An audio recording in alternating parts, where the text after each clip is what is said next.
आता तुझं तूच काहीतरी करायला लागेल. म्हणला काय करू सांग. म्हणला एक आयडिया आहे. म्हणला काय. आय गावाला घालीव आणि निवांत बायको संग बोलत बस. सदा म्हणला गाव गावाला जाईल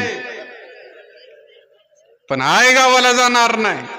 म्हणलं मी कशाला एवढं पिक्चर बघतो नाटकं बघतो तुझ्या आईला गावाला घालवायची अवघड आहे. म्हणला संध्याकाळी 6ला जातो आणि तुझ्या आईला गावाला घालवत. 6 वाजता गेला. सदाची आई हुमऱ्यावर बसली होती. पाया पडला ना म्हणला नमस्कार करतो काकू.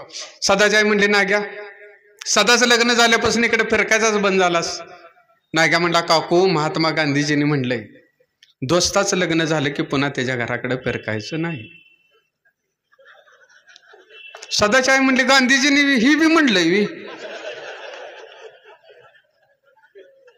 म्हणलं तुला खरं सांगू का मीच म्हटलंय पण या देशात गांधीजींनी म्हटलंय म्हटल्याशिवाय कोणाला खरंच वाटत नाही. म्हटलं आम्ही काय म्हटलं महापुरुष आहे.